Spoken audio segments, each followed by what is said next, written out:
partes da inteligência a gente consegue trabalhar com dados, né? E eu acho que essa é a nossa grande temática aqui dentro hoje, tá? E a partir de dados, acho que vocês sabem muito melhor do que eu, né? Eu sou a garota técnica que trabalha muito com essa parte de implementações. Mas vocês sabem que todos os equipamentos, né, que vocês utilizam têm a possibilidade de transmissão de dados e utilização desses dados para entender se eu estou tendo uma colheita eficiente, se eu tenho alguma praga e eu tenho que agir contra isso. Então, conforme, né, a gente vai entendendo um pouquinho da utilização do dia a dia, eu queria perguntar para vocês como que a gente consegue extrair esses insights gerados a partir desses dados para influenciar nessas decisões estratégicas dentro do agro. O produtor, o que mais ele vai aderir, ou não só o produtor, né, eu estou falando aqui de seguradoras, bancos, né, no nosso caso, são os insights aqui, os mais básicos do agro, né? Então a gente tem aqui insights de telemetria aqui de máquinas para conduzir não só as produções agrícolas aqui, mas também dizer muito o que o produtor realmente produz, né? Mas estou falando do grande produtor, né? O pequeno ele sofre muito com as questões climáticas, né? Isso é um fato. Então a gente vê no Rio Grande do Sul, né? A gente lá sofre com geada, sofre com não só geada, mas a gente teve agora recentemente aí uma inundação, granizos. Então, todos esses tipos de insight aqui, né, ajuda o produtor a sempre estar acompanhando essa parte de tempo. Geralmente faz 2 ou 3 safras no ano, ou uma safrinha no meio. Ele precisa realmente saber toda essa questão de tempo e não só, né, também os valores da commodity, né. Hoje a gente vai estar vivendo uma fase aqui do grão, né, do milho, né, por algumas questões ali na seca nos Estados Unidos. Todo produtor está naquela de querer estocar para tentar ver se ele ganha um preço a mais, né. Então, vale muito a pena aqui, nossa plataforma, ela tem algumas recomendações para ele quando é o momento ideal dele estocar, o momento ideal dele vender. Isso é muito importante, isso é com base também nos dados que a gente captura, né? Não só dados de as variações de commodity, né? Hoje o mercado nacional é um pouquinho diferente do mercado internacional em relação ao grão. O mercado nacional, ele é um mercado que ele é feito assim no boca a boca ainda, né? Então o preço das commodities é feito em praças. Então a galera fecha o preço em praça. E o mercado internacional está girando em torno da Bolsa de Chicago, né? Então, essa parte da precificação é um insight muito importante para o produtor, né? Porque realmente ele não tem a noção, o momento certo dele vender a produção dele, o momento certo dele estocar isso, e o estoque é assustador para o produtor rural, né? Então, isso também é outros pontos de insight que a gente consegue capturar do agro, né? Não só isso, mas também tem outros que a gente pode abordar no futuro, mas questões sociais, né? O risco socioambiental é muito importante, isso está dentro das propriedades do produtor, né? Quando a gente olha, né, para o ambiente agrícola, a gente tem um desafio muito grande hoje quando a gente fala da captura do dado, mas principalmente o que fazer com esse dado, né? E acho que a gente tem diferentes níveis de interação que a gente pode ter com os agricultores, onde a gente consegue prover alguns tipos de insights em cima dos dados que são capturados. Acho que o Maurício trouxe isso também, né, um pouco no discurso dele em relação à agricultura 5.0, da digitalização e das ferramentas que existem hoje no campo que ajudam nesse processo de captura de informação com alta escala. Se a gente for olhar um agricultor menor ou até um agricultor pouco digitalizado, se ele for capturar e realmente entender tudo que está acontecendo na fazenda dele, ele depende de um processo muito manual ali de captura da informação, de interpretação do dado, de entender o que ele pode fazer com aquilo. E quando a gente fala, né, de uma captura em alta escala e de um trabalho em cima de ciência de dados, de inteligência artificial, é onde a gente realmente consegue capturar a escalabilidade. É onde a gente consegue utilizar ferramentas que estão já no ambiente do agricultor para melhorar o processo de captura e para garantir que a gente tem mais assertividade nesse processo de captura da informação, mas principalmente da escalabilidade no que fazer com aquilo, né? Acho que tem um lado muito ali de diagnóstico, de entender o que está acontecendo na fazenda, onde que ele tem mais produtividade, menos produtividade, onde que ele talvez fez uma aplicação a mais do que precisaria ou menos, muito para entender o que aconteceu, mas acho que a ciência de dados e a inteligência artificial ajudam a gente a trazer um cenário mais de simulação, né? de simulação de o que se pode fazer com esse dado, como tomar melhores decisões no futuro em cima do que foi capturado. Só complementar que eu acabei esquecendo também, vale lembrar que no agro a gente tem muito plural as fontes de dados, né? Temos muitas fontes de dados públicas, né? Seja dos imóveis, né? Então tem dentro do INCRA, do CIGEF, né? E do CAR, né? Que é o Cadastro Ambiental Rural. Mas eu também tenho os dados ali, acho que o pessoal da Bayer que comentou isso, né? Realmente, se a gente tem uma propriedade embargada ou não, isso é muito importante. E esses dados também são espalhados, né? Então, eu tenho do IBAMA, eu tenho o ICMBio, eu tenho o PRODES, que acompanha ali os desmatamentos. Então, a reunião desses dados aí é muito importante, né? Então, a Embrapa faz muito bem isso daí, mas a reunião desses dados públicos é muito importante. A gente acaba tendo alguns outros tipos de insight aí, não só isso, mas socioambiental também. O que eu consigo aplicar no meu dia como pequeno, médio ou grande produtor? Porque tem processos que são comuns, né, entre diferentes portes. E o que vocês conseguem trazer de ideias para implementação? Eu acho que tem um ponto muito ligado à relação agronômica mesmo do produtor com os dados que a gente consegue capturar hoje. A gente tem ferramentas hoje, né, que capturam dados de chuva, qualidade do solo. A gente tem, por exemplo, dentro da Bayer, o FieldView, né, que é uma plataforma de agricultura digital, onde a gente captura ali imagem de satélite, consegue ter análise de plantabilidade, de eficiência de colheita também. E com todas essas informações, acho que mais do que entender o que aconteceu, a gente consegue também gerar recomendações do que fazer melhor no próximo ciclo. Então, de como gerar um processo de recomendação através dos desafios que o agricultor tem, né? Não só com o que aconteceu na fazenda, mas também ligado para os objetivos do produtor, eventuais culturas que ele gostaria de plantar no próximo ciclo. E aí a gente conecta muito com o ponto que o Igor trouxe, né? De relação a informações públicas, de preço da commodity, etc. Então, acho que tudo isso que é capturado hoje, né? E a forma que isso consegue ser transformado em recomendações e esse processamento mais escalável por conta de tecnologias como inteligência artificial, acho que ajudam a gente a levar uma recomendação cada vez mais assertiva para o produtor. Seja ele um usuário de fato da plataforma e que tenha realmente essa captura de dados dentro da fazenda dele, mas também usando dados da região para ajudar em eventuais decisões do que plantar, como plantar e quando plantar, né? Então, acho que está muito ligado à escalabilidade e como que a gente consegue usar esses dados num processo muito mais de recomendação e menos de só entender o que aconteceu. Eu acho que um ponto importante antes de passar para você, Igor, é que o conceito, né, da inteligência artificial ele é muito parecido com a nossa inteligência, né? A gente vai aprendendo e construindo o nosso banco de dados, né? A gente é basicamente um Lego, né? Constrói aquilo que a gente quer e a gente aprende isso desde criança. A inteligência artificial ela vai fazer isso da mesma forma, né? A gente vai colocar dados lá dentro, analisar essas tendências e com base naquilo, né, que foi um histórico, a gente consegue dizer o que é o mais recomendado ou não, né? Não é uma coisa que é inventada, mas sim é fato, né? É matemático. Então, essas plataformas elas têm o intuito de facilitar essa visualização, né? Porque a gente é humanamente, né, quase que impossível conseguir fazer todas essas análises de forma tão rápida e assertiva quanto a inteligência. Pode seguir. Não, perfeito. Acho que é até uma ótima colocação, porque hoje o que está mais na moda no agro é o geoprocessamento e a agricultura de precisão, né? Mas nem todo pequeno produtor tem acesso a essas tecnologias, né? Vale lembrar, né?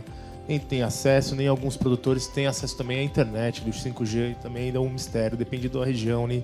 Às vezes Matopiba ou outro tipo de região, que aí fica escasso a chegada do sinal, né? Então, atrapalha um pouquinho alguns tipos de processamentos, mas é muito interessante porque quando a gente tem esse tipo de geoprocessamento combinado com a IA, eu consigo identificar cada pedacinho da propriedade do produtor e saber aonde eu aplico exatamente o defensivo agrícola. O defensivo agrícola é muito caro, né? Então, eu tenho ali uma ajuda na economia do produtor, ali no orçamento, no custeio dele agrícola. Não só também ele está ajudando ali a sociedade também, e sem falar no manejo da água, né? Hoje é extremamente importante aqui o uso da água, o uso do solo, né? Então, isso também, a agricultura de precisão ajuda ele a regenerar um pasto, por exemplo, se ele tem que usar calcário ou não. Aí vem as recomendações que a gente faz. A gente aproveita o nosso marketplace da plataforma, né, do eAgro, para justamente fazer isso, né? Qual que é se ele precisa regenerar o pasto dele, se ele precisa utilizar um defensivo agrícola ou até mesmo o uso de um bioinsumo, né? Isso é extremamente importante nas partes de recomendações do uso da inteligência artificial. E isso é mais sem romantismo mesmo, porque é mais prático e eu tenho um insight melhor para o produtor. O produtor não está interessado em saber o tipo que eu estou usando ou a precisão, mas sim o que realmente ele precisa fazer, né? E acho que muito em cima disso também, acho que um ponto super importante é que hoje a gente tem tecnologia acessível para todos os tipos de investimento. lógico, com níveis de complexidade diferentes também, mas desde o grande agricultor que talvez tenha um processo de irrigação dentro da fazenda, onde ele consegue saber ali, através de inteligência artificial, qual a quantidade exata de água que ele precisa usar, né, para fazer a irrigação de cada pedaço da fazenda dele, pensando muito em economia de consumo de água, mas até também para os pequenos agricultores, seja com tecnologias talvez com custo menor ou através de distribuidores, de cooperativas que também têm acesso, né, a esse tipo de informação e conseguem prestar esse serviço voltado para dados, voltado para recomendações com base nas informações da região para agricultores de menor porte que talvez não tenham acesso a tecnologias mais robustas. Então, acho que o grande ponto aí dessa escalabilidade é também a democratização disso para diferentes níveis de investimento dentro da agricultura hoje. Como que a gente consegue pensar em inovação combinada com essa parte da inteligência? Eu tenho um exemplo prático mesmo. O diretor chegou para mim e falou assim, eu preciso reformular o crédito rural, né? Isso é muito difícil, o crédito rural, principalmente para o pequeno agricultor. A gente sabe como que funciona isso, né? O pequeno agricultor, ele é refém da cooperativa ainda, né? Então a gente quer criar uma liberdade econômica para ele mesmo, né? Apesar que as cooperativas ajudaram imensamente o agricultor, mas ele ainda depende por uma série de critérios, assim. Ele não consegue tomar o crédito ser um cara ativo, por exemplo, né? Tem uma série de questões, né? Então, o diretor chegou e falou assim, eu tenho um CPF, o que você conseguiria fazer com esse CPF, com as bases públicas que você tem? Né? E esse caso era um agricultor que ele pediu uma CPR de melancia, né? Aí ele se autoatendeu na plataforma, pegou uma CPR de melancia, a gente ofereceu o crédito para ele, que o ticket médio dele era mais ou menos R$500 mil, né? Aí com os dados públicos eu fui caçando em todas as fontes, que elas descentralizadas hoje, então a gente tem aquilo que eu falei, tem Sintegra, tem CAR, tem inúmeras fontes, né? Até mesmo as questões de subvenção do seguro. E aí eu identifiquei que esse cara ele tinha mais de 8 fazendas, né? Então e a atividade secundária dele era a melancia, então a atividade principal dele era a pecuária. Então assim, eu deixei de olhar para o cara o que ele pedia para entender quem era ele, né? Então eu mudei a perspectiva, né? Então, quando eu comecei a entender quem era o produtor, eu comecei a analisar outros fatos dele, né? Não só ele, mas a Equipment IA, né? Analisar a trajetória da vida dele, o que ele fazia realmente, o que ele era, né? E aí a gente conseguiu sair do R$500 mil para um produtor que ele tem a capacidade de 40 milhões, né? E aí combinava também com outros dados que os bancos têm acesso, né? Que é a SCR, que é onde eu sei onde ele toma crédito, né? E o mais engraçado é que ele pegava crédito com a gente, pouquíssimo, acho que até 5 milhões eu fazia no total, e ele tinha 20 milhões no mercado, né? Então isso assustava a gente. Então realmente esses cruzamentos foram extremamente importantes para fazer essa análise. E acho que olhando um pouco nessa linha de inovação, acho que tem tanto da inovação mais simples, assim, né? Que seria, por exemplo, mudar a forma de operar dentro da fazenda, usando dados, usando recomendações geradas por uma captura mais robusta de informação, quanto até projetos maiores que acontecem hoje dentro da indústria. Então, hoje com a usabilidade, por exemplo, do Field View, olhando para toda a parte de captura de imagem de satélite, captura mais acurada de dados de plantabilidade, etc., surgiram projetos, por exemplo, dentro da Bayer, como o Procarbono, que é um projeto super voltado para uma agricultura mais verde, para reduzir a pegada de carbono. Então, são coisas que hoje dificilmente a gente tem capacidade de fazer sem ter uma inteligência artificial ou ferramentas que possibilitam esse tipo de ação. Quando a gente tem ferramentas robustas que trazem uma confiabilidade de dado muito maior e que possibilitam essa escalabilidade, a gente consegue trazer inovações tanto no âmbito produtivo mesmo, quanto na questão de sustentabilidade, pensando em como também o agricultor consegue capturar valor em cima disso, seja no mercado nacional ou seja num processo de exportação de grãos, por exemplo, garantindo que a gente tenha um grão com maior nível de sustentabilidade, que está cumprindo todas as determinações de lei, mas sempre realmente embasado por uma tecnologia e por uma ciência de dados por trás que corroboram com tudo que a gente vem construindo. Essas implementações, né, de tecnologias emergentes como a inteligência artificial, né, e todas as suas ramificações, como que elas conseguem trazer insights para que o produtor também tenha diferentes fontes de renda, enfim, que ele consiga extrair o que é melhor ali em canais de atendimento? Como que vocês enxergam isso? Ele vai ganhar, com certeza, escalabilidade, ele vai ganhar recomendações mais assertivas, ele vai ganhar rapidez também, até mesmo, né, o pessoal da tokenização, o barter, né, o pessoal do agrotoken aqui, talvez ele vai ganhar preços melhores, né, então ele vai ter insight melhor, né, então talvez a liberdade econômica melhor, né, então vai ser mais justo, ele vai ter a precisão da venda, né, e isso realmente vai facilitar a vida dele. Não vai deixar de ter os atributos que ele ainda tem em campo, né, a gente sabe, uma commodity.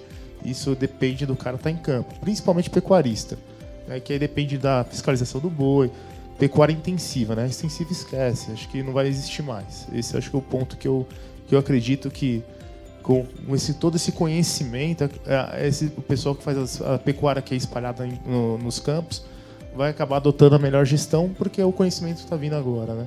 Esse é o ponto, acho que como que vai mudar o mercado profissional olhando muito para esse lado de usar a tecnologia a favor e não realmente ser o ser humano versus a tecnologia, né?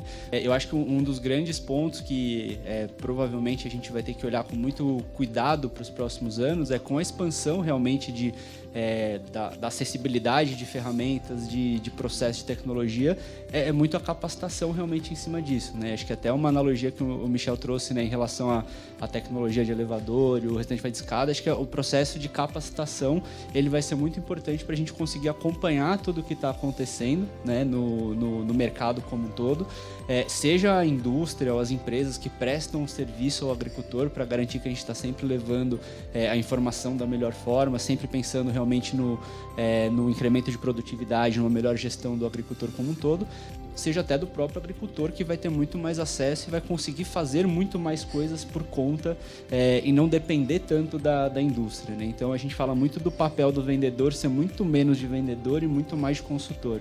Então acho que é como que as empresas, né, e aí distribuidores, cooperativas se adaptam também a esse mundo para garantir que eles estão usando tecnologia associado ao conhecimento agronômico, associado ao conhecimento da região, para conseguir levar soluções cada vez mais estruturadas para o cliente no final do dia. Acho que só vender produto não vai se sustentar por mais tanto tempo. Então a gente precisa realmente garantir que essa capacitação e essa governança em cima de tudo que a gente tem hoje de dados, de informação, que ela realmente seja escalável da mesma forma que a tecnologia é.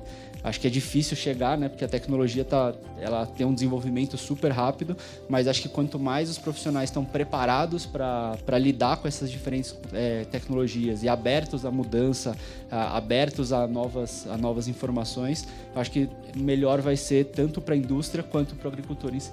Vale também trazer, eu acho que uma perspectiva um pouco diferente de sentar com as operações, entender como vocês estão, de fato, né, posicionados com relação ao mercado e entender a experiência.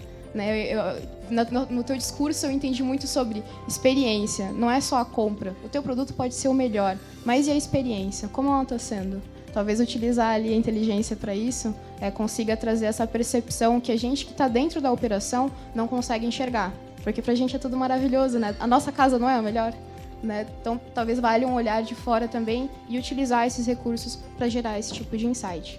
E acho que às vezes até o próprio produtor muitas vezes vai ser resistente a isso, mas acho que mostrando valor e trazendo isso como uma forma de melhorar a produtividade, melhor gestão da propriedade, eu acho que são coisas que naturalmente vão se evoluir para uma implementação cada vez maior.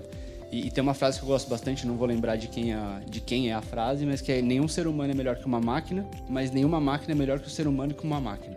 Então, acho que se a gente aprender a trabalhar junto com a inteligência artificial, com ciência de dados, e realmente ser complementar e não pensar numa substituição, eu acho que realmente o céu é o limite para construir novas ferramentas, novos processos e trazer inovações de uma forma cada vez mais contínua.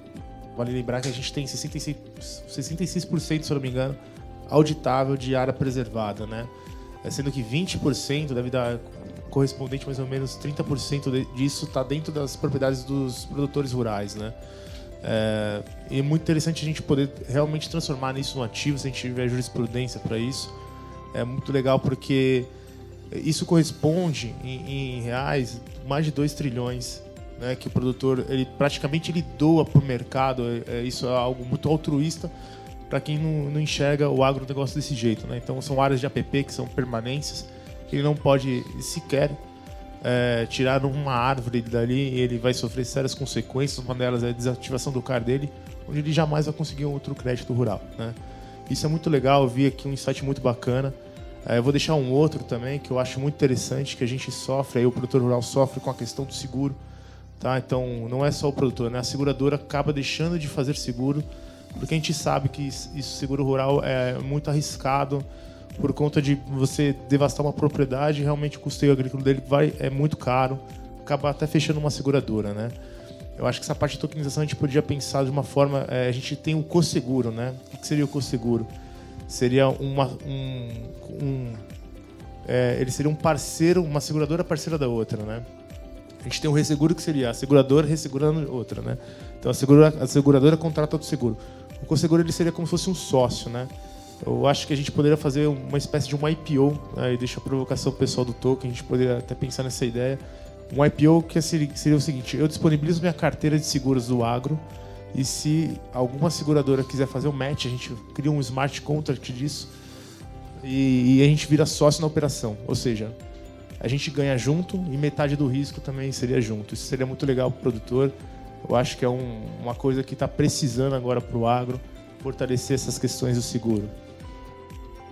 Talvez assim, meu ponto final aqui, acho que é como também nós, como indústria, podemos ajudar também nessa visão que a sociedade como um todo tem da agricultura, né? Acho que quando a gente olha para questões como desmatamento, consumo de água, etc., acho que tendo ferramentas que consigam trazer uma visão cada vez mais assertiva do que de fato está acontecendo, que ajudam a garantir que a gente não tenha propriedades que não estejam cumprindo as legislações, e que a gente consiga cada vez mais otimizar consumo de água, otimizar a aplicação de defensivos agrícolas através de ciência de dados, a gente consegue também mostrar para a sociedade que realmente o agro é um ambiente onde sim se preocupa com a natureza, com o ecossistema, de uma forma consciente, ao mesmo tempo que a gente consegue também identificar onde a gente tem problemas e endereçar essas soluções de forma mais eficaz. Então, acho que também tem um papel muito importante aqui da ciência de dados com a agricultura em geral para ajudar nesse processo de defesa ou de mostrar que, de fato, o agro não é um vilão dentro do ecossistema como um todo.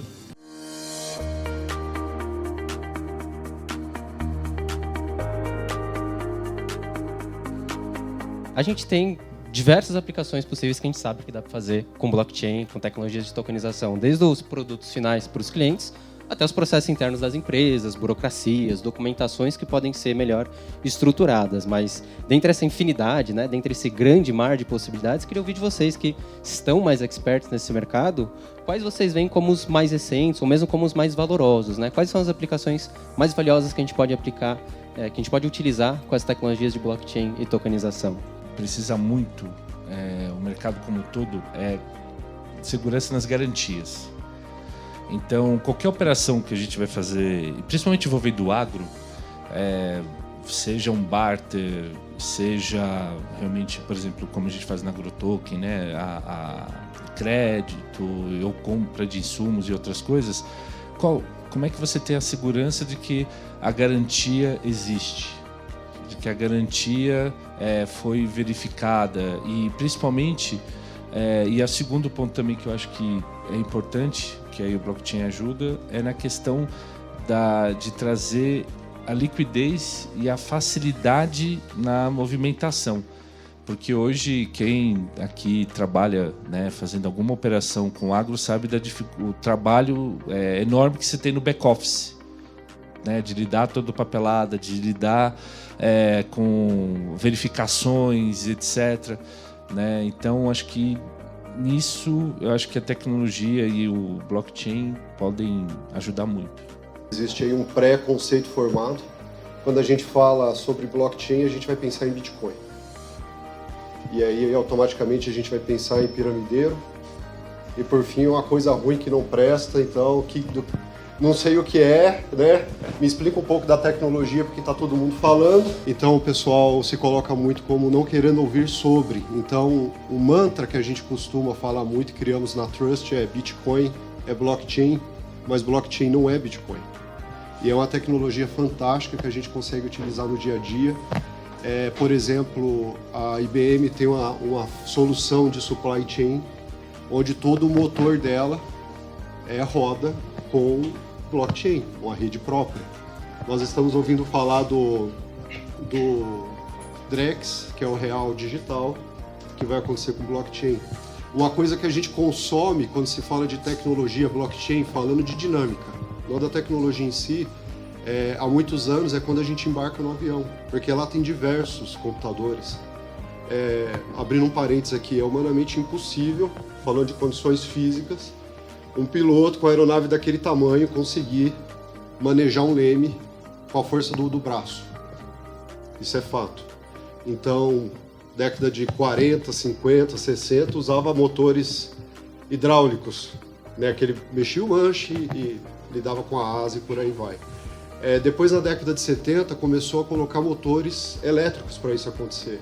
Só que tem diversas coisas, como cálculo, atitude, longitude, velocidade, asa, enfim. Então tem diversos computadores hoje rodando dentro de um avião, de forma descentralizada, onde um conversa com o outro e nenhum toma uma decisão diferente do outro.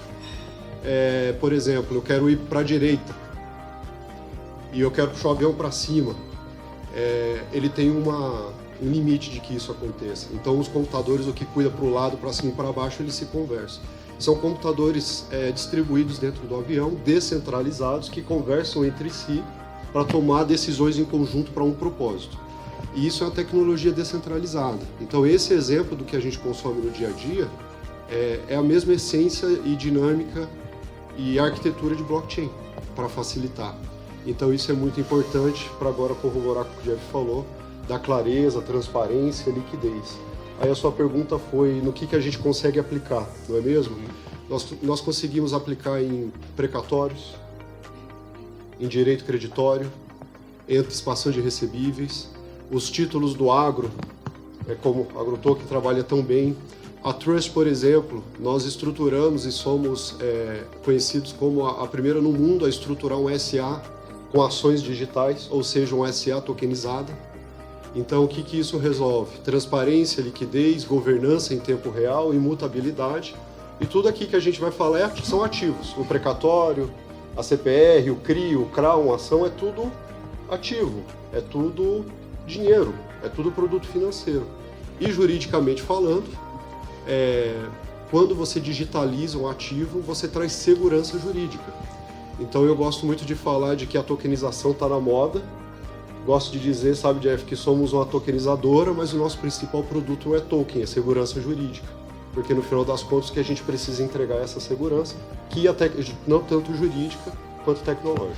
Exatamente. Tanto que, por exemplo, eu sei que aqui na plateia tem alguns colegas que trabalham com operações de crédito, né? Trabalham em banco, trabalham com crédito e sabe da dificuldade justamente dessa segurança. A gente estava aqui no café discutindo, poxa, eu tenho que conferir essa garantia, tenho que checar se ela tem validade jurídica, se ela existe. Então, esse trabalho, se a informação está numa rede, onde eu sei que aquela informação não pode ser fraudada, que ela não pode ser alterada, o analista, né, que está trabalhando naquela operação de crédito, por exemplo, né, uma entre as várias, né, que existem, mas falando aqui no mundo de crédito, como aquilo facilita e traz segurança. Aí isso traz segurança para o banco, né, ou para a financeira. Porque, olha, aquela garantia, eu sei que foi emitida aqui, está aqui, o documento está gravado no blockchain e tal. Eu não preciso confiar ou contratar um terceiro para fazer por exemplo, exatamente. Assim, complementando, até para dar um exemplo, né, prático, igual na Agrotoken. Quando um grão ele é tokenizado, fica registrado na blockchain, né? Qual foi o documento, né, que quando o documento o recibo, né, ou o CDAWA do armazém, de quando aquele grão chegou, a quantidade, etc. Então, se eu estou, por exemplo, fornecendo crédito, eu não preciso confiar no produtor, eu não preciso esperar. Eu vou lá, olho aquele documento. Se eu quero fazer uma análise ainda mais profunda, eu vou lá, ligo, entro em contato com a cooperativa, por exemplo, né, que tá fazendo a armazenagem daquele grão, e olha, tem aqui o documento, etc. Tá certo? O produtor que está me pedindo crédito, ele nem está sabendo que eu estou fazendo todo esse background check aí, essa verificação.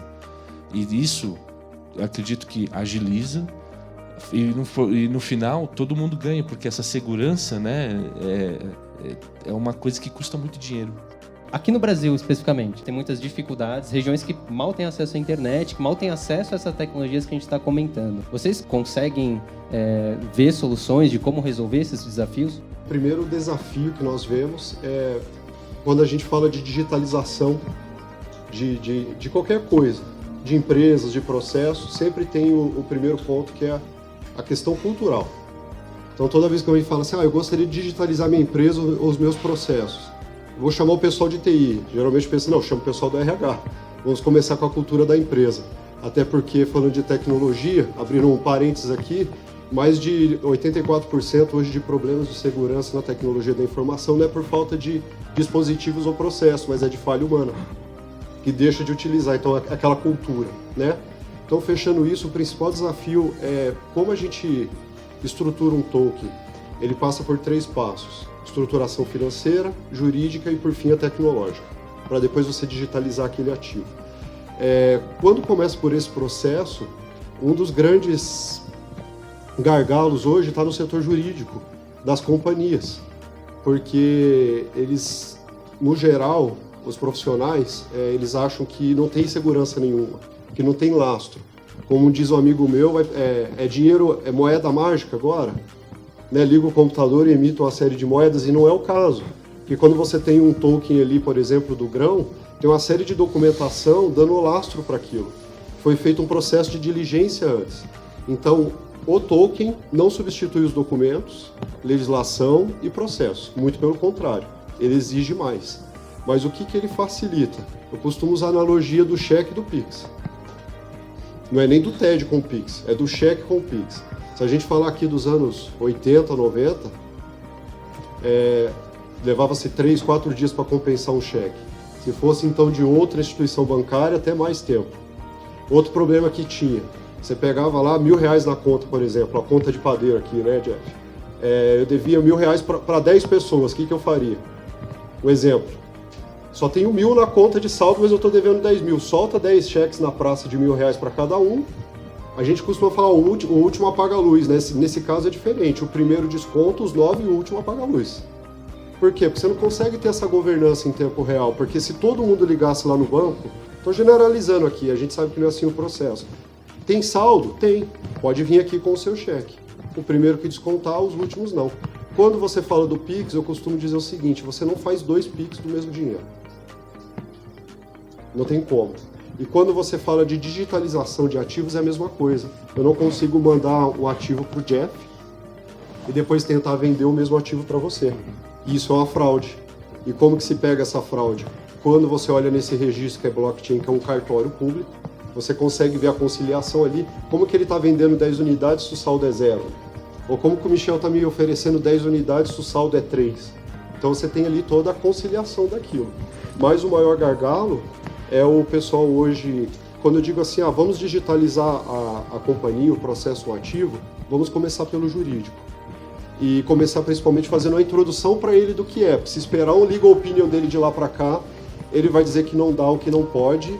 A gente até faz o exercício de empatia, porque tem tanta coisa nova acontecendo que é difícil de acompanhar. E tem um jargão que a gente usa, né? A tecnologia sobe de elevador, ou o direito sobe de escada. Não estou falando do profissional, estou falando de arcabouço jurídico. E algumas vezes eles se encontram no meio do caminho. Só que a coisa acontece tão rápido que o pessoal do jurídico, às vezes, não tem tempo porque estão muito atarefados. Então, acho que o principal ponto ali da gente trabalhar é esse. Se eu posso complementar, por isso que em 2019 eu lancei um curso junto aqui com a PUC de São Paulo, justamente um curso onde eu detectando, o Michel foi muito feliz, porque a gente detectava lá atrás esse mesmo problema. Muita dificuldade das equipes jurídicas entenderem o blockchain e os benefícios. Então, a gente estruturou um curso para profissionais de direito, para que eles criassem os smart contracts.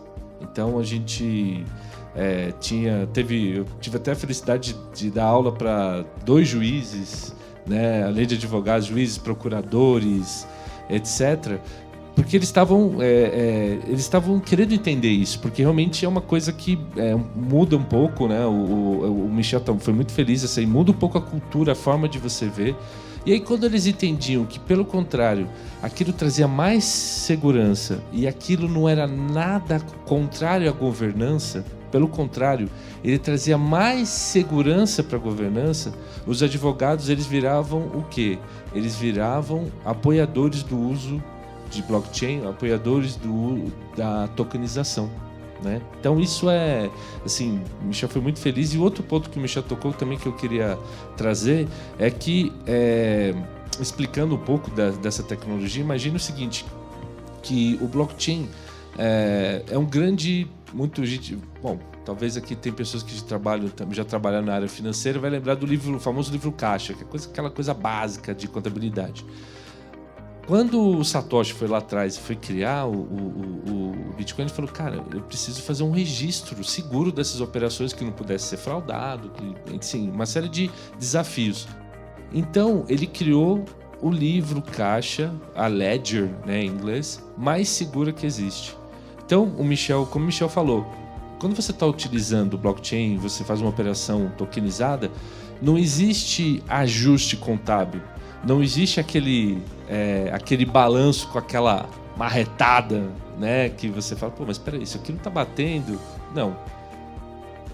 Cada bloco, por exemplo, no Ethereum, né? Que é onde a gente também, tanto AgroToken, né? E também que o Michel trabalha também utiliza. Isso, a Trust. A gente, a cada 12 segundos, a cada bloco, o fechamento contábil é realizado. Então você tem uma segurança contábil a cada 12 segundos. Você sabe o saldo e aí não tem essa, como assim, o Michel foi muito brilhante, falou, não tem eu ter o saldo 5 aqui, 3 ali, não. É a contabilidade perfeita. Então eu acho que realmente esse é o maior gargalo, acho que o Michel foi muito feliz em colocar aqui, mas a partir do momento que os profissionais entendem o que a tecnologia faz e como ela funciona, aí eles veem, poxa, precisamos utilizar isso, porque isso aqui vai trazer, aí volta o ponto que você também disse, a segurança jurídica. Existem cases que vocês conhecem que são públicos, né, que também gostariam de compartilhar, seja no Brasil ou mesmo fora, né, para a gente ter um pouco dessa visão internacional, como a tecnologia do blockchain, como os tokens ajudam a gente a repensar esse ramo do agro? No caso da AgroToken, a gente tem a felicidade de ter feito a parceria com o Banco do Brasil na plataforma o Broto, aonde o produtor... então, vamos falar de processo, que o Michel trouxe isso muito bem. Então, a gente tem o que a gente chama de Proof of Grain Reserve, né? A prova da reserva do grão. Então, esse grão que foi levado, por exemplo, para uma cooperativa, né? E a gente tokeniza, depois ele pode ser utilizado lá na plataforma do Broto para comprar o insumo. Eu vou pagar com o quê? Eu preciso ir lá vender e tal, etc, para ir lá na plataforma pagar o meu fornecedor de sementes? Não. Eu já tenho o token, eu vou lá na plataforma, no marketplace, escolho o meu fornecedor, coloco, né, a quantidade, etc, faço a compra e eu pago com esses tokens. E aí, como esse token está lá no armazém, eu mando o comando para a cooperativa, ela liquida, manda o dinheiro para a AgroToken e eu pago o fornecedor de sementes. Isso tem todo esse processo aqui, né? Parece uma coisa complicada, mas aí que você falou, a agilidade da tecnologia. Isso é feito em o quê? Questão de 30 segundos. Em pouco tempo. E aí, o produtor, em vez de ter toda aquela dor de cabeça, às vezes cuidar... Não, para ele foi... E aí, falando de acessibilidade, você estava dizendo, isso aqui ele faz no celular. Né? Por quê? A gente, às vezes, tem essa... A gente sabe que o produtor né? Não agricultura familiar, né? Mas quando a gente está falando de produtor médio, etc., já tem uma estrutura, já tem uma boa estrutura tanto até de tecnologia e também de cuidado ali com a parte financeira, com a parte administrativa. Então, ali, facilmente, ele já faz isso. Ele traz liquidez, né? Então, esse é um caso real, e a gente está falando aqui de grandes cooperativas, e a gente está falando aqui e também a gente tem aqui o caso também com o Banco CNH, que a gente fez o quê? Com a compra, né, que também foi uma parceria excelente, compra de trator, também pagando com o token, né? A operação tinha um token, ele fez através do banco, fez a compra. E foi algo assim muito fácil para o produtor, né? Então acho que são exemplos reais, exemplos brasileiros e exemplos do agro. Vou trazer alguns casos aqui que são públicos, outros da própria Trust, que aí eu tenho segurança de que a gente está informando uma coisa.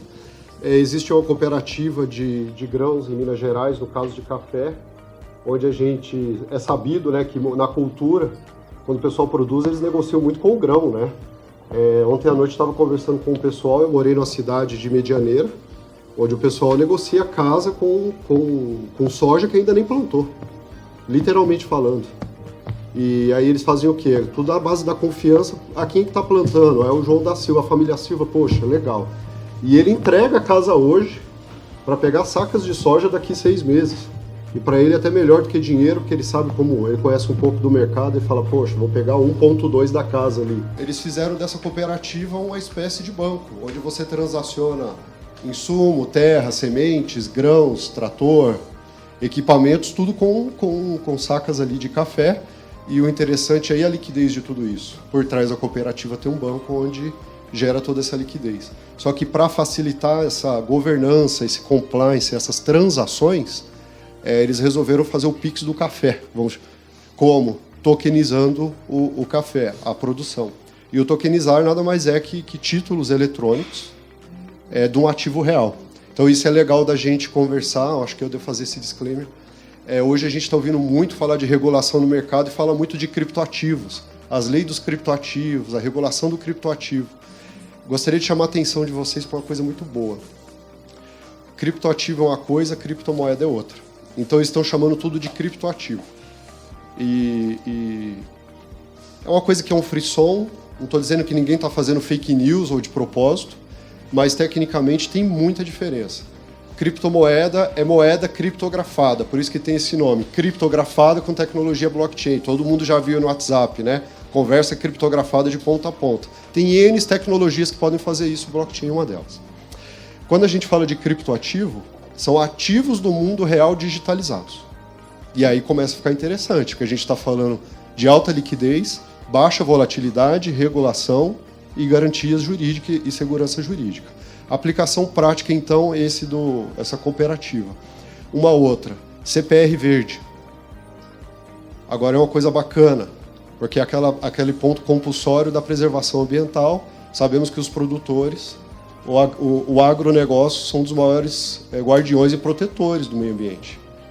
Então, o que acontece? Muitos deles têm superávit dessa proteção. E isso hoje já tem um marco regulatório disso, e hoje isso é um título financeiro, inclusive. Só que eles não têm esse balcão de compra e venda.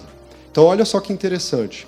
Se você tem hoje um asset valuation ali, trabalhando com os produtores, você reunindo eles, você tendo também a estruturação disso e digitalizando, junto com a instituição bancária ou a licença da B3, você pode agora exportar esses títulos, inclusive para companhias aéreas da Europa, dos Estados Unidos, que analogicamente não fecha as contas.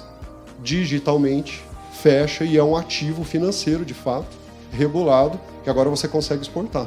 Então a gente está falando de um PIX internacional, estou fazendo aqui uma metáfora, né?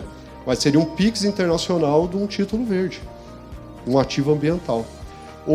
Outros 2 cases reais e depois para onde o mercado está indo. Até se eu for fazer as perguntas, dou um spoiler, mas depois a gente fala mais. A Trust, é muito focada, porque o mercado discute muito a tokenização. Quando fala tokenização, igual digitalizar algo com blockchain. E nós, da Trust, a gente se preocupa muito com o passo anterior, que é a estruturação jurídica, financeira e tecnológica dele, e se preocupa muito com o passo posterior da tokenização, que é a governança dos tokens e dos token holders. Então, se acostumem com essas terminologias, porque daqui para frente vai ser cada vez mais comum. Então, o que acontece? Aplicação prática. Nós temos a compensação ambiental, por exemplo, que você precisa manter 20% de uma área ali preservada, seja para construção civil ou produção agrícola. Muitas vezes você está ali, ela 100% consumida, produzindo. O pessoal vai lá, vai te canetear, vai falar, olha, você precisa fazer a compensação, que é adquirir uma outra área equivalente àquela que você deveria ter mantido preservada. E aí que começa ter um filho pela orelha, né? Por quê? Você precisa procurar essa área, ver se ela está toda regulada com relação à documentação, porque áreas de preservação permanente você não pode fazer nada com aquilo. Eu costumo dizer que o pessoal que tem isso é rico de terra, pobre de dinheiro, porque você não pode explorar economicamente. Então, geralmente, a gente tende, como ser humano, a deixar aquilo para depois, e aquilo para depois vira uma montanha de documentos que você não sabe se está certo ou está errado.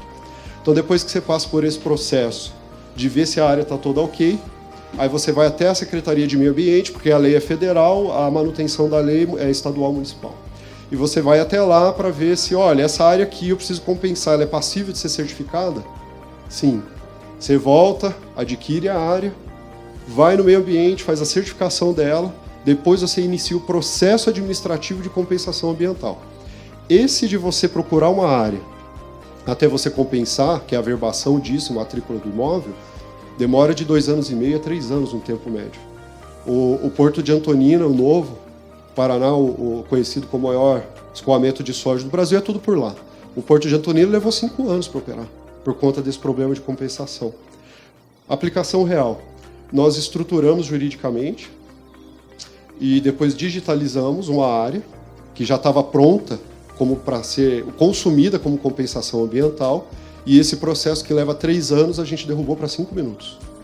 Você entra literalmente na plataforma, coloca a quantidade de metros quadrados, que é igual ao crédito de compensação que você quer, a plataforma te pede seus dados CPF ou CNPJ, você faz o pagamento com PayPal, que é débito, crédito ou cartão ou boleto. No momento que está compensado o pagamento, ele te manda um e-mail dizendo assim, clique aqui e me fala os números do processo administrativo da Secretaria de Meio Ambiente. E ele te faz automaticamente um contrato de cessão de crédito, onde você anexa com o processo administrativo e é averbado na matrícula do imóvel em cartório. E a gente utiliza, então, essa digitalização para mostrar para o mercado em tempo real a quantidade de estoque, porque existe muita fraude em tudo isso. Com certeza no grão, no precatório, em terrenos, em casas, em títulos, em ações, então a gente consegue evitar essa fraude. A outra é a questão da SA tokenizada, que nós estruturamos. Então, isso é muito legal, que a gente tem aquela síndrome de que a gente vem depois do mundo inteiro, mas, na verdade, o Brasil tem uma regulação específica, junto com a Lei 6404 de 76, onde as SAs de capital fechado precisam promover uma governança e um ambiente de liquidez para os acionistas. A lei já existia, a tecnologia para isso, não. Então, a lei era muito e é inovadora. Então, nós procuramos o DREI, que é o Departamento Nacional de Registro Empresarial e Integração, que é conectado com Receita Federal e Ministério da Economia, e fizemos ali a proposição de que, por que não digitalizar esse ativo, que são as ações que é um ativo, e sair daquele livro físico que a gente compra lá na Calunca, e vamos começar a fazer tudo isso de forma eletrônica. Isso virou uma instrução normativa, e a Trust, então, digitalizou as ações, e aí que vem a grande novidade. Não são tokens que valem ações, que eu costumo chamar de ficha de quermesse, né, que é um derivativo. Não é um voucher que vale um pastel, que vale uma coca. É, de fato, o ativo digitalizado. E a gente agora consegue, como o Jeff falou muito bem, transacionar isso, fazer a governança, o compliance disso em tempo real. Com regulação brasileira, a gente agora permite que investidores de fora do país consigam investir em empresas aqui dentro. E aí a gente supriu um vácuo que tinha no mercado de companhias que produtos bancários, de certa forma, cada um tem sua característica, não atendia mais, mas também ainda não era o momento de fazer o IPO, e eles estavam ali num vácuo. E uma provocação para eu poder passar para vocês é o seguinte, nós estamos falando muito do Drex, que é o Real Digital. a gente consegue tokenizar qualquer coisa. Por exemplo, tokenizar um carro.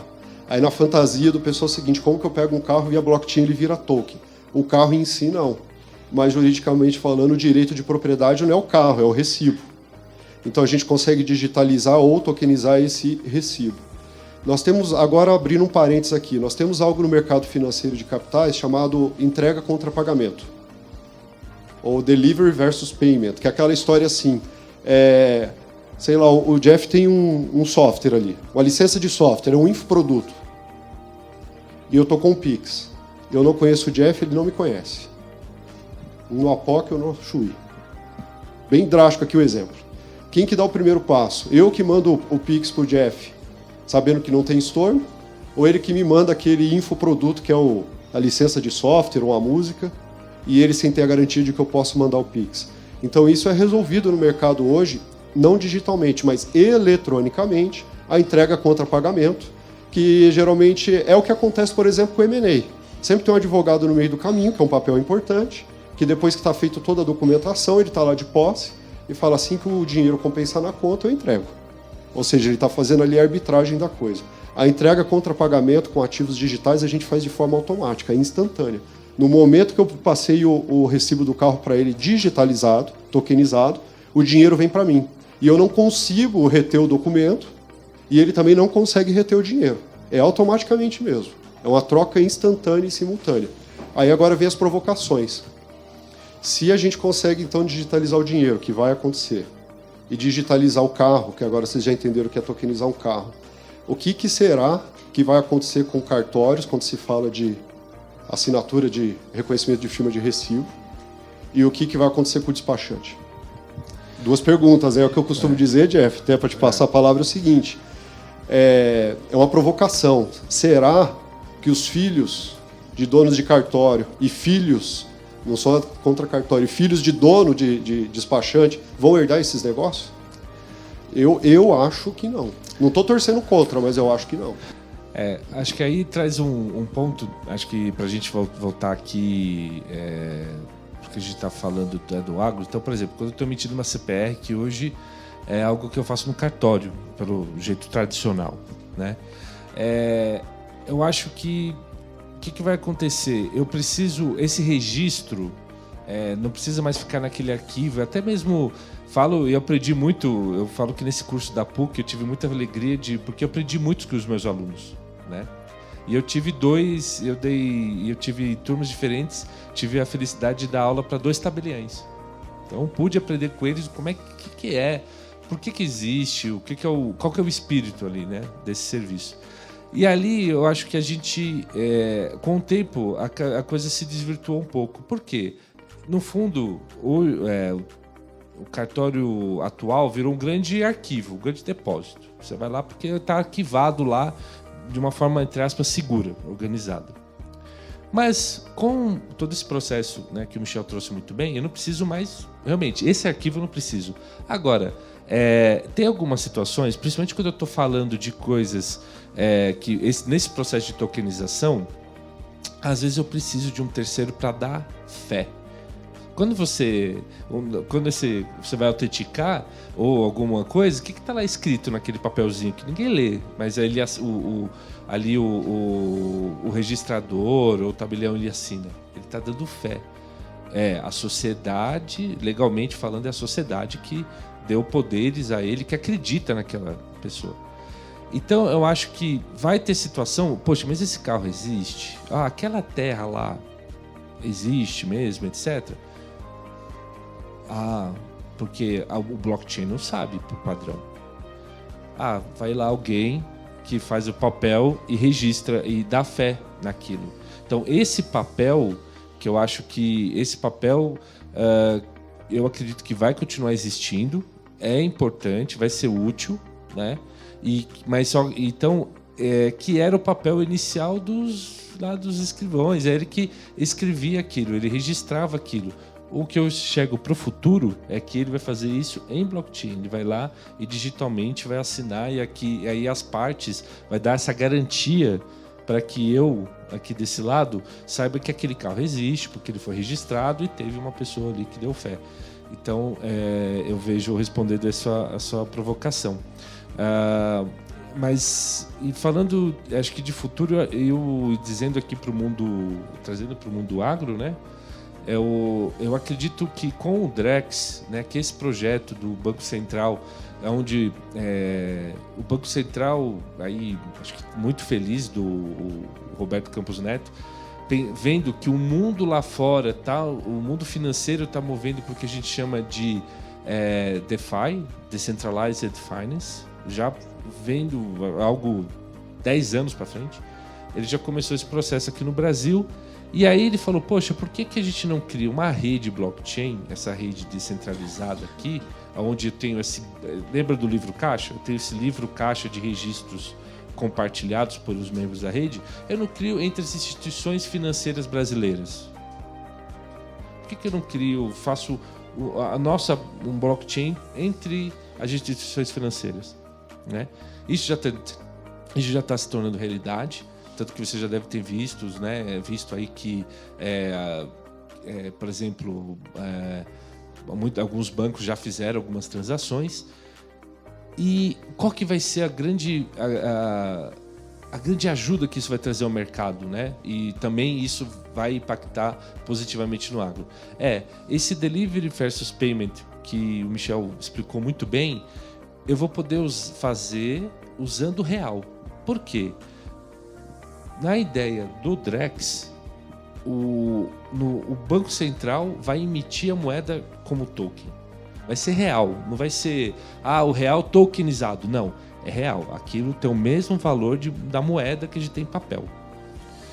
E imagina então eu poder fazer operações, né, de venda de insumos e etc. E aí fazer operações de crédito ou fazer operações como mais complexas, por exemplo, como eu já estava falando, olha, eu tenho que esperar, como contrato, eu tenho que esperar tal situação ser verdadeiro para poder liberar o segundo item, enfim, coisas como é normal de qualquer contrato. Eu vou poder fazer isso dentro desse ambiente no blockchain do Drex e o pagamento vai ser feito já em real, porque o real tokenizado, só que com toda a segurança, porque por trás estarão as instituições financeiras reguladas pelo Banco Central. Será um blockchain regulado pelo Banco Central. Então, eu acredito que assim, as operações, eu não consigo enxergar para o futuro daqui a 10 anos, operação de barter sendo feito fora de blockchain. Não consigo enxergar. Tudo bem, de novo, estou aqui, não estou falando de pequenos produtores e agricultura familiar, tá? Estou falando de produtores médios, grandes, né? Estou falando de grandes volumes. Eu não imagino. Então, acho que essa por quê?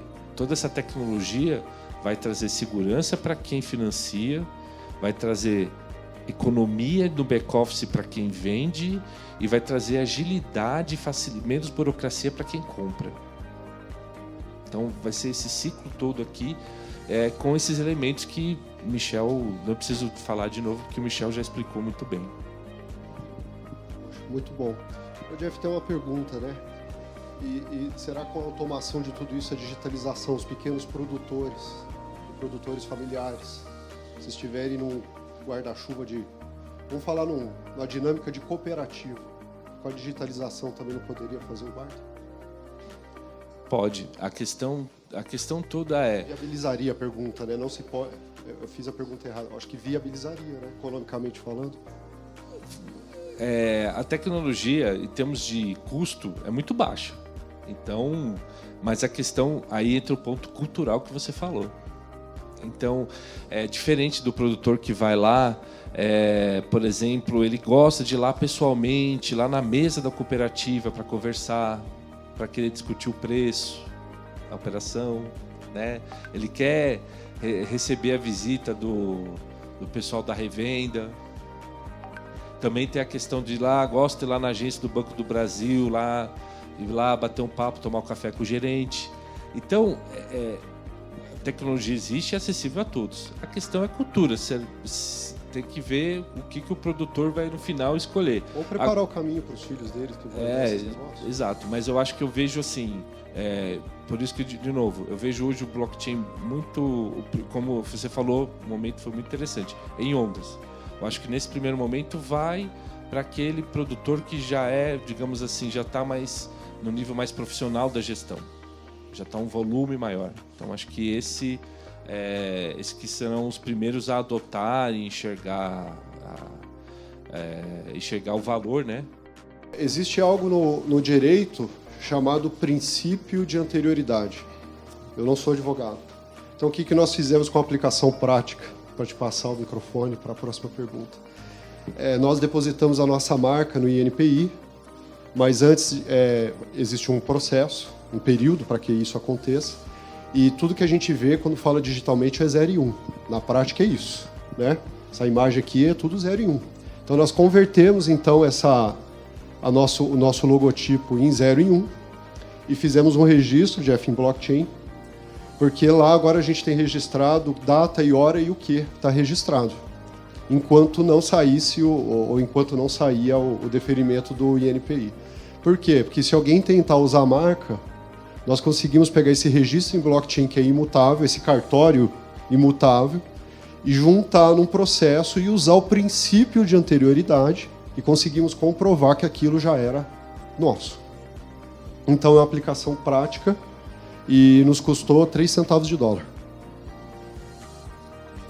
Então é uma aplicação, às vezes eu faço assim uma aplicação bem prática, assim, bem chão de fábrica, para a gente ver como consegue aplicar no dia a dia. Eu acho que o legal, eu sempre falo, o pessoal da Trust cansa de ouvir falando isso, mas eu venho da indústria automobilística, mas eu não sou engenheiro mecânico. Ou seja, se eu dependesse de entender do motor para comprar um carro, eu não ia consumir esse produto nunca. E eu acho que esse é o processo, da gente não ter que entender tanto o blockchain, que é o motor, e começar a consumir, simplesmente clicando em botões ali. Por exemplo, a estrutura do Pix hoje, ela roda em blockchain. E quando a gente está aqui no banco, aqui no nosso Internet Bank, a gente aperta 2 botões e o Pix está feito. Então vocês estão consumindo isso ali no dia a dia, mas se traduz em 2 ou 3 botões. Então o nosso propósito e o nosso papel como tecnologia, processo, é produzir esses botões e a gente começar a discutir vantagens e não características.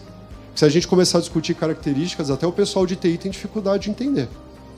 Quando você fala das vantagens e benefícios, baixa volatilidade, alta liquidez, transparência, segurança, baixo custo, rapidez. Hoje, quando a gente fala de um ativo real, você tem o asset valuation, o originador, estruturador, o emissor, o custodiante. Desses 5, com a tecnologia blockchain, a gente consegue, em um só, faz o papel de 4, que é de registro, custódia, escrituração, transferência, balcão de venda, mercado primário e secundário. E, no final das contas, o que é isso tudo? Liquidez. A gente pensar nesses processos de automação, né, Jeff? O pessoal fala assim, mas eu vou fazer uma consultoria de processo na minha empresa, ou eu vou contratar um software. Quanto eu vou vender a mais? Quanto eu vou lucrar mais? Eu também sou empreendedor empresário, a gente pensa nisso, é natural. Mas o que eu sempre digo é o seguinte, a gente não tem que vender mais para faturar mais.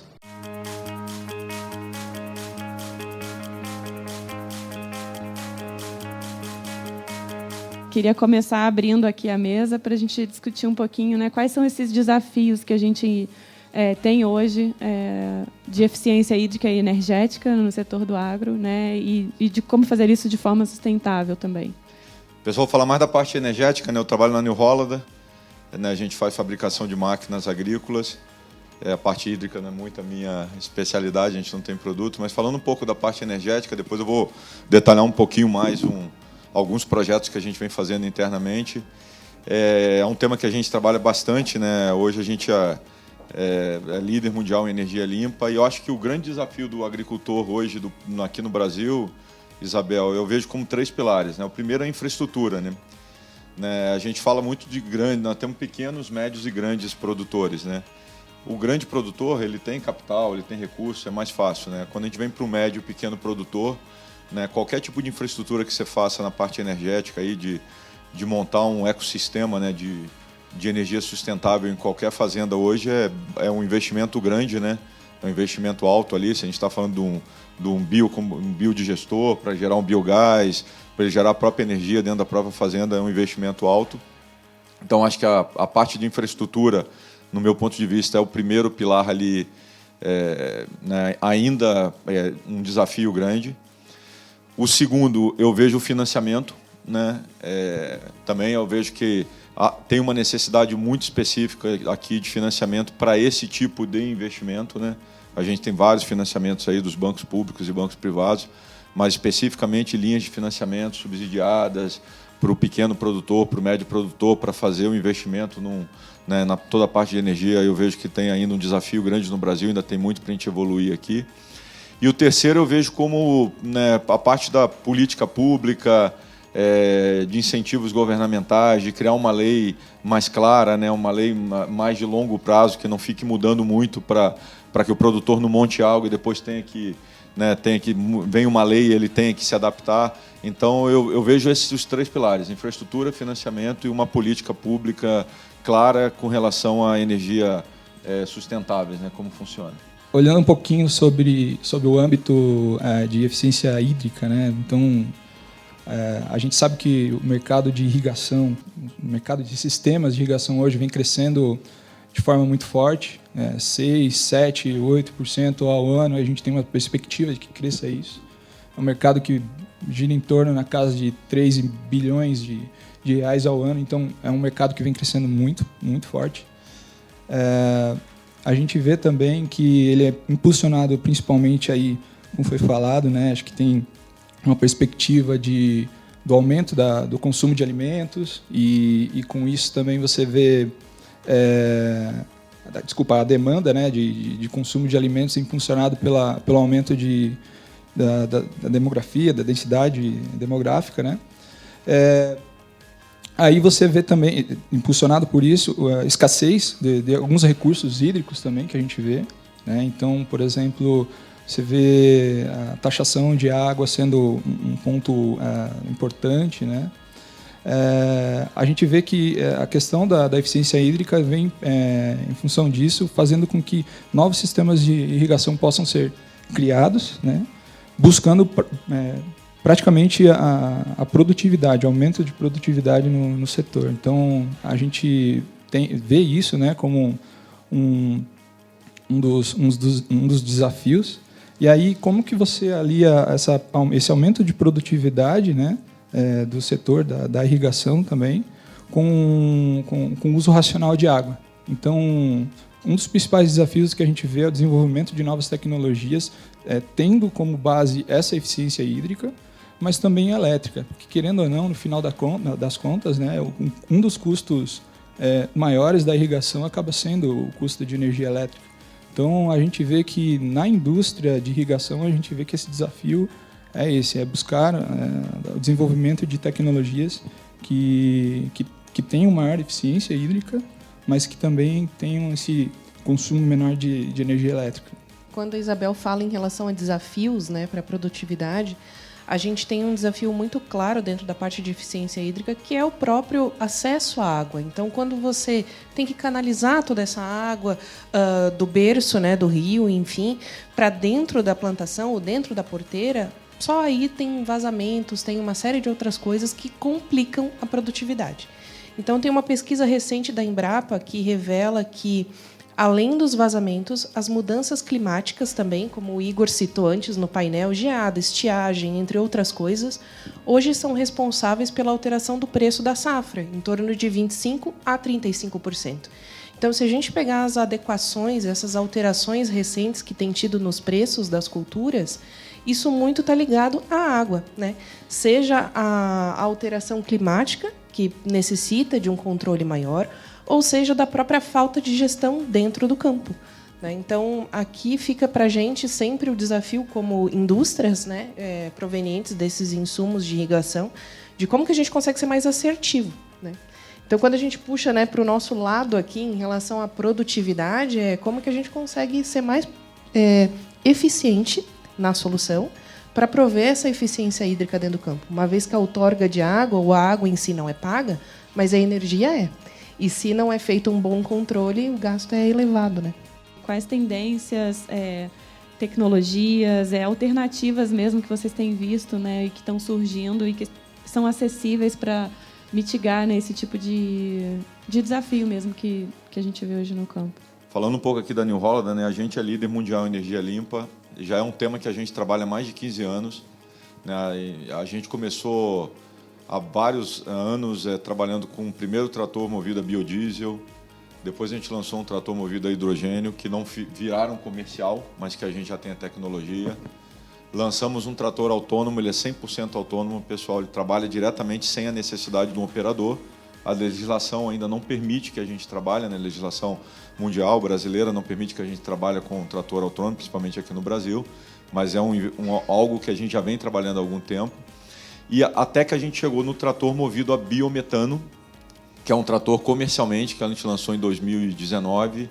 Ele tem mais de 250 unidades vendidas na Europa. A gente trouxe para o Brasil como protótipo em 2020 e hoje ele já é um trator comercializado no Brasil. O que é o trator movido a biometano? É um trator que ele aproveita dos resíduos animais, vegetais e orgânicos gerados na própria fazenda, né, na própria produção, através do biodigestor que eu estava comentando, né? Ele gera o biogás, você tem um purificador, ele purifica para uma determinada, né, qualidade de gás que abastece o trator, então ele se autossustenta. Então a gente acredita muito que no futuro, né, até por uma questão de poluição do meio ambiente, esse trator ele tem 80% a menos de poluição de CO2, tá? De redução de CO2, né, 80% a menos de redução de CO2, e ele gera a própria energia. Então o produtor gera a própria energia que alimenta o seu trator, né, no seu campo e também outros tipos de transporte que ele possa ter, como logística, caminhões, e a própria energia elétrica da própria fazenda, né? A gente tem um piloto que a gente fez com uma fazenda, é um caso real em Brasilândia, né, em que a gente já tem alguns tratores funcionando e a fazenda é totalmente autossustentável, né? Ele não necessita de nenhuma energia externa para sustentar a fazenda dele no dia a dia. E também, Isabel, falando um pouquinho mais do futuro que você perguntou, né, de novidades, né, a gente está trabalhando muito forte também na parte elétrica, né? A gente acredita que a eletrificação também vai vir, né? A gente fez um lançamento também agora na Europa e nos Estados Unidos, num trator de baixa potência, menor de 100 cavalos. A gente vai trazer esse trator para o Brasil agora no próximo ano. A gente fez uma parceria com a Monarch, que é uma startup voltada para a eletrificação. E a gente acredita que isso vai vir, né, talvez para um trator grande, para uma colheitadeira, para algo maior, não, mas para os pequenos, para um determinado nicho, para uma determinada utilização vem. Outro tema que eu posso falar um pouquinho também é de conectividade, né? Os colegas que estiveram aqui antes falaram um pouquinho. A gente não acredita que a agricultura a nível mundial e brasileira evolua sem a conectividade no campo, pessoal. E aí eu não digo conectividade para a gente poder monitorar as nossas máquinas, que acontece bastante. Hoje, todo concessionário nosso ele tem uma central de inteligência de serviço, que ele monitora 100% das máquinas que estão no campo com o objetivo de melhorar a performance, eficiência, mas a conectividade ela é tão importante que ela vai para o âmbito social, né? A gente faz parte de uma entidade que a gente criou com outras empresas do segmento agrícola, chamada Conectar Agro, que o nosso objetivo é levar a conectividade no campo, né? E hoje é tão importante isso porque a gente conseguiu, com esse projeto, colocar várias escolas rurais conectadas com a internet. Então, fazem com que você forma jovens no campo, que eles consigam se desenvolver. Você consegue, com isso, gerar várias hospitais e postos de saúde nessas comunidades. Com acesso à internet, evolui a medicina, né? Evolui o bem-estar das pessoas. Então, por isso que eu falo que não é só a conectividade do campo, né, mas a conectividade também social, né? A gente, brincadeiras à parte, mas dependendo de onde a gente está, na região sudeste, eu sou, às vezes o telefone celular não funciona. Imagina no interior do Brasil aí que a gente roda bastante. Então, e várias outras, né? A gente acredita na robotização, na robótica, sistemas de informação. Tem muita tecnologia nova e muita coisa nova vindo nessa parte energética, sustentabilidade social, que sem dúvida nenhuma que vai... foi o que você falou, o Brasil vai ser o celeiro. Vários projetos que a gente começa aqui da nossa empresa, que é a Global, a gente começa no Brasil como piloto e depois que ele funciona, ele vai para fora, né? Antigamente era o contrário, você começava na Europa, nos Estados Unidos, depois trazia para o Brasil. Agora não, a gente está começando. E só para dar um exemplo e terminar aqui, senão eu vou ficar falando até amanhã, mas a gente fez um projeto chamado Smart Dealer, que é bem interessante, que é o concessionário do futuro, que a gente começou no Brasil esse projeto piloto e agora ele se torna mundial, que é um projeto que tinha como objetivo de você conectar todas as áreas do concessionário, né, vendas, pós-vendas, serviço, em um único ambiente, né, fazendo com que o cliente venha à nossa casa, que ele tenha um espaço lá de cowork, que ele trabalhe, que ele tome um café, que ele, né, faça o trabalho dele do dia a dia. E também esse concessionário ele é totalmente sustentável. Ele tem reaproveitamento de energia solar, ele tem reaproveitamento de água, ele custa 50% a mais de investimento, ele não tem um tijolo, porque ele usa de materiais reutilizáveis. Né? Esse projeto foi um projeto que a gente começou aqui e agora ele está indo a nível mundial. Né? Então, alguns exemplos aqui para vocês, pessoal, de coisas que a gente vê que o futuro tem muita coisa para está acontecendo muita coisa, tem muita coisa para acontecer ainda. Legal. Quando a gente fala na parte hídrica, né, em si, assim, quais as tendências que a gente vislumbra? Se a gente pegar as macro, né, a gente tem recursos renováveis, né, pensamentos de reutilizar menos, né, fontes de emissão fóssil, né, a pegada do carbono em si. Então, quando a gente olha lá fora, é muito comum ter as plantações já com rastreabilidade de toda a pegada de carbono, né, seja na área da pecuária, seja na área em si que é irrigada. Então, quando a gente traz isso aqui para o Brasil, a gente vai ver que ainda é um desafio grande. Né? Se a gente fala em grandes produtores, tem um controle hídrico melhor, né? Seja irrigação por pivô, seja um controle de ponto de gota, né? Orvalho, enfim, na plantação, estação meteorológica. Mas se você falar no pequeno produtor, o desafio é ainda maior. Então, essas tendências ainda ficam assim como uma moda, né? Numa visão muito alto nível. Então, quando a gente estuda um pouco lá, né, somos da área aqui de inovação e marketing dentro da Tigre, quando a gente estuda esses temas, a gente vê que o pequeno produtor ainda merece uma atenção especial. E, nesse sentido do pequeno produtor, a eficiência hídrica é ainda mais sensível. Então, nesse caso, as tendências estão relacionadas à geração de microenergia, né? Então, adicionar geradores de energia durante a parte das tubulações, então no declive do rio, para que ele possa gerar essa microenergia e ser autossustentável nesse ponto, né? De poder manter uma bomba ativa com esse gerador inserido na tubulação. Quando a gente fala em estações meteorológicas, né? Não grandes estações, e sim estações compactas, na versão até stick, onde consiga ter sensores integrados de leitura do solo, ponto de orvalho, entre outras coisas. Então, esse pensamento associado ao pequeno produtor, eu acho que é válido, né, a gente ter em mente. Quando fala já do grande produtor, daí tem uma infinidade de coisas que eu acho que está bem servido, né, em relação a startups e empresas de controle hídrico. Mas para fechar aqui, eu acho que vale esse pensamento de comunidade, né? Quando o Paulo fala dessa questão da conectividade é sensível nos dois lados, tanto na parte energética quanto na parte hídrica, né? Se eu não tiver conectividade, o campo basicamente não tem dados em tempo real, né? Então, se a gente fala dessas estações compactas, sejam estações meteorológicas, elas precisam de uma conectividade, de um acesso à rede, seja em LoRa ou outra coisa de baixa frequência, para que consiga ter acessos remotos, né, toda essa leitura que precisa. Então, a eficiência hídrica, junto com a parte de tendências ou eficiência energética, só vai se consolidar se a gente conseguir ter esse olhar a fundo, né, essa empatia com o produtor, seja pequeno ou grande. E aí, só para complementar também, na questão de desenvolvimento de produtos mais sustentáveis, você vê que hoje né, tem produtos com tubulação, estou falando assim um produto simples para conduzir a água, né? Mas a gente está desenvolvendo aí um tubo que basicamente utiliza menos matéria-prima, metade do peso de um tubo convencional, tem uma área interna maior que ocasiona uma performance hidráulica melhor. Então, quando você vê que pode ser até uma tecnologia de um tubo, estamos falando de um tubo, uma commodity, vamos falar assim, né? Mas ele provê um ganho hidráulico e energético muito grande no final da conta. Então, a gente tem uma tecnologia saindo do forno aí E também outras tecnologias que a gente pode citar aqui, né? Que são emissores um pouco mais eficientes no uso de água, então cada vez mais irrigando as plantas, né, perto da área radicular com a quantidade correta, no tempo certo, né? Então, uns exemplos que a gente pode citar assim, em termos de tecnologia que a gente está desenvolvendo nesse sentido. Dentro das áreas de expertise, né, de vocês, produtos, inovação, marketing, e até dessa conexão entre elas, como que isso pode ser usado a favor desse desenvolvimento, né, do propósito da eficiência hídrica energética, em especial, né, olhando para o Brasil real, que é o pequeno, né, agricultor também.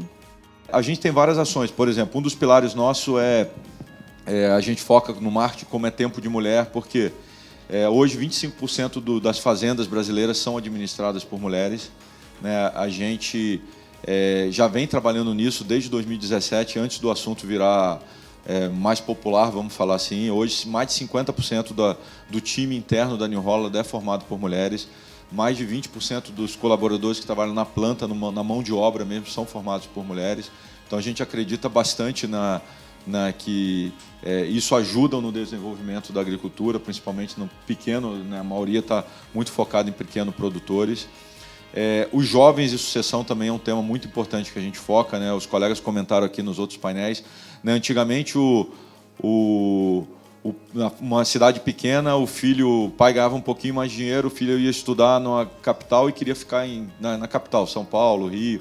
Hoje não, né? O jovem quer voltar para o campo. A gente vê que tem cada vez mais agrônomos, engenheiros, profissionais que estão no campo, né? Eles vão para fora, estudam, ou vêm para a capital, estudam, mas depois eles querem dar sucessão ao trabalho do pai ali, né? E vem com outra mentalidade, com outra cabeça. A gente tem feito muita parceria com universidades, escolas públicas, né, escola técnica, escolas rurais, focadas, como eu falei, para a formação de novos profissionais que venham trabalhar ou nos nossos concessionários ou nos nossos clientes, ou inclusive na New Holland, né, como formação. A parte de produtos, que eu já comentei bastante aqui, né, queria fazer um comentário aqui também, Isabel, que eu esqueci anteriormente. Né, o tema, né, sustentabilidade é tão importante para a gente, pessoal. Aqui, há um mês atrás, a gente lançou o primeiro trator acessível fabricado por uma empresa que saiu de fábrica no mundo. Né? Hoje, no Brasil, a gente tem, segundo dados da última pesquisa do IBGE, nós temos mais de 10 milhões de pessoas com deficiência na parte inferiores. Desses 30% vivem no campo e quase 800 mil pessoas trabalham no campo. Então, a gente fez um projeto, o objetivo aqui não é a venda do trator, sinceramente, não é o nosso objetivo, é fazer com que aquela pessoa que sofreu algum acidente, possa voltar à sua atividade. A gente fez esse projeto com um cliente nosso da região de Santa Catarina, que sofreu um acidente há 3 anos atrás, ficou com paralisia, e a esposa dele, né, comentou que ele reviveu, ele pode sair da cama, entrar na cadeira de roda dele, subir no trator, trabalhar e voltar. Antes ninguém conseguia colocar ele em cima do trator porque não tinha peso. Então são itens que estão relacionados muito com tema de sustentabilidade, tema de colocar a agricultura, né, como algo na vida de todo mundo. A gente tem trabalhado muito também para trazer a agricultura para a cidade, né, que as pessoas da cidade entendam um pouco da agricultura, né, da importância que tem lá do pequeno produtor, dele trabalhar, como é que essa roupa que a gente está vestindo hoje foi alguém que, né, fez lá o algodão e que hoje vira. Então a gente tem trabalhado muito com isso, de fazer com que a agricultura se torne cada vez mais comum no dia a dia de cada brasileiro. Legal. Fazendo paralelo aqui para trazer para o mundo hídrico, né? A Tigre hoje tem vários negócios, né? Irrigação é um deles. Né? Então, nos últimos 2 anos, a gente tem se esmerado muito nessa parte da eficiência hídrica, muito movido pelo setor de infraestrutura, com o marco do saneamento, que em algum momento também chega nessa visão dentro da irrigação. Então, quando a gente olha esse fator colaborativo, né, Isabel, que você fala da importância, a gente tem feito a nossa lição de casa em colocar, de fato, o dia de campo como uma rotina nossa aqui de turma. Né? Então, ir lá sentir a necessidade, criar empatia com o produtor, entender de fato a dor, voltar a trabalhar o que a gente chama de job to be done, né? O que é essa dor latente, o que ele tem que ter de solução. E aí é do pequeno, médio, grande produtor, os próprios clientes direto, né? Está aqui o time de executivos que não me deixa mentir. A gente faz direto esse trabalho com o varejo, com o integrador, de sentir a dor e trabalhar o que precisa ser melhorado, né? E como visão de companhia, né, não atuando só no Brasil, né, tá atuando fora também, Paraguai, Uruguai, né, que são regiões muito prósperas, né, principalmente nessa parte de irrigação.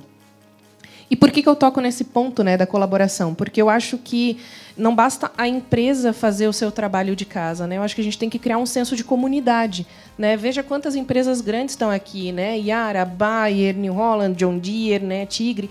Eu acho que todos nós, quando a gente acorda de manhã e vai trabalhar, a gente está com o mesmo propósito, de melhorar a vida do produtor, resolver isso, né? E isso passa pela venda dos nossos produtos. Então, de alguma forma, aqui a gente poderia criar também esse senso de comunidade, né? Desculpa, Murilo, Rafael da Bayer citou antes ali o Field View, né? O Field View faz um controle da agricultura, né? Da irrigação. E olha quanto a gente está distante, né, de vocês. E se a gente tivesse essa proximidade, eu acho que coisas muito melhores poderiam ser criadas, né? Inovações genuínas, né, partindo do princípio do usuário. Então, quando a gente fala aqui dessa noção de colaboração, é isso que a gente vem criando. E no dia a dia a gente recebe muitas startups, né, pensando nessa questão de tratamento, né, da água do campo, reuso da água, parte de estações meteorológicas, hidroenergia, né? Mas a gente está em busca também de algo maior, é criar essa noção de ecossistema mesmo. Fica à vontade, Xande, se quiser contribuir. Acho que, contribuindo aqui um pouco mais nessa questão de sustentabilidade, falando um pouquinho sobre isso, né? E aí tangibilizando um pouco em termos de produto, e linkando com um pouco o que a Ana falou, né? Que a gente começou com esse processo dentro da companhia, olhando muito a questão do saneamento, marco de saneamento, mas olhando também a irrigação. Então, quando você junta esses dois mercados, a gente cria uma solução que é a Unifam, que acaba unindo tanto a parte de saneamento, mas na parte de campo, né? Então, por exemplo, você tem um pequeno produtor que está muito afastado, né, de uma rede coletora, você pode usar uma estação, uma unidade de tratamento de esgoto unifamiliar, para uma casa de 5 pessoas, e ela recebe o esgoto dessa casa, trata, e você pode destinar essa água para alguma outra fonte, né? Seja um rio, seja um lago, ou utilizar para irrigar alguma outra coisa, né? Então, esse senso, essa questão, esse pensamento de criar produtos sustentáveis também está muito no nosso dia a dia. Falando um pouquinho sobre visão de futuro, né? Sobre assim, esse potencial de transformação do setor, olhando para o desenvolvimento de uma cultura, né, de eficiência hídrica e energética. Eu acho que a Ana falou um tema muito importante aqui, que a gente acredita como empresa também bastante, né? O desenvolvimento da agricultura, ela parte independente das empresas, né, concorrência que a gente tem e tal, parte de um conjunto de juntos, né? Eu dei o exemplo lá do Conectar Água, que a gente está lá com mais de 10 empresas do segmento agrícola, inclusive algumas empresas concorrentes nossas do segmento de máquinas, mas que a gente se uniu para levar a conectividade no campo. Sozinho, a New Holland não ia conseguir fazer isso, né? Como eu concordo com a Ana de que várias coisas, as grandes empresas têm que se unir, Bayer, New Holland, Tigre e outras mais, todas que estão aqui presentes, para que a gente consiga desenvolver. Então, a gente acredita bastante nisso. Tecnologia, todo mundo vai ter, Isabel, né? Todas as empresas têm capacidade de montar, né, o máximo de tecnologia possível, e juntos a gente consegue fazer melhor, né? Voltando à tua pergunta, eu acho que a parte energética, eu acho que toda a parte de energias que podem ser autossustentável dentro da fazenda vão surgir, né? Deu o exemplo do biometano, parte elétrica e outras coisas mais, com certeza hidrogênio, outras coisas mais, como está acontecendo no mercado do automobilismo, que está todo mundo acompanhando, não tenho dúvida nenhuma que vai vir para a agricultura. E o outro que eu posso falar é a parte de digital, né, que todo mundo já comentou aqui, né? De novo, não tenho dúvida de que a digitalização bem utilizada, com inteligência artificial, que os colegas comentaram, com blockchain, com todas essas coisas, é o futuro que está vindo, né, de novidades aí que a gente tem que estar acompanhando e olhando robótica, automatização, tudo isso vai vir com bastante força aí no futuro, né? Não tenho dúvida nenhuma disso. Vejo um pouquinho também sobre essa ótica aí de colaboração, né? Então, acho que os atores do setor, falando da indústria, enfim, de irrigação, então a gente trabalhando em parceria com empresas que a gente possa entregar uma solução completa para o produtor rural, para que ele tenha essa experiência melhor. Então, assim, a gente vê a irrigação crescendo, a necessidade de uma tecnologia maior dentro do campo. A tecnologia traz também com isso um maior consumo energético. Então, com base nisso também você ter um senso de criar tecnologias que também tenham menor consumo de energia elétrica. Então, a gente vê isso muito, mas não só, talvez, na questão de desenvolvimento, autodesenvolvimento de tecnologias mais colaborativas também, né? Então, juntar uma empresa com a outra, fazer uma parceria muito bacana nesse sentido, eu acho que é muito válido. E tem um ponto adicional que eu acho que é a indústria se aproximar do produtor rural, sabe? Estreitar esse laço, porque assim, a gente vê que o produtor rural, o grande produtor rural, ele tem muito conhecimento, ele tem capacidade de fazer esse tipo de coisa, mas o pequeno não. Então, às vezes você faz visitas lá em campo e o pequeno produtor, como é que ele vê que a irrigação dele tá correta? É na sola da bota ali. Ele bateu o pé no chão, fez lama, putz, está irrigando. Mas não é uma irrigação, é uma molhação, né? Então, assim, se a gente pega isso, né, estreita essa distância com o produtor rural pequeno, começa a dar mais informações da parte técnica, como é que funciona, dá mais didática para esses caras terem mais informações, eu acho que daí ele vai entender um pouco melhor que a irrigação, toda essa parte de tecnologia funciona para ele num sentido positivo, que traz para ele maior produtividade e aí no final da história, né, maior lucratividade também. Legal. Para fechar aqui nesse pensamento do Alexandre, tem uma pesquisa da FAO, eu acho que é a mesma que você citou, que fala que o potencial de crescimento nos países desenvolvidos, nos próximos 10 anos, 80% está concentrado na produtividade e apenas 20% na área produtiva. Então, ou seja, se eu vou criar menos áreas produtivas, eu tenho que melhorar minha produtividade para ter mais eficiência. E essa produtividade vai passar justamente por investimentos em P&D, investimentos em parte de marketing, em concentração no usuário e também na proteção da safra. O que eu quero dizer com isso? A gente aqui, quando faz as pesquisas com o usuário, né, o Alexandre citou bem, né, ele bate a bota no chão e vê o quanto que está irrigado. O produtor em si ele não tem controle da água em si. Quando a gente o entrevistou, a gente falou, você sabe se tem vazamento na sua lavoura? Não, eu não tenho conhecimento disso. Eu falei, mas como é que você identifica se tem algum vazamento? Das duas, uma. Ou eu olho pela conta de energia, se está muito alta, então eu tive um alto custo de bombeamento, ou eu olho, de fato, se algum tubo está estourado. Mas, do contrário, se tem microvazamento, eu não sei.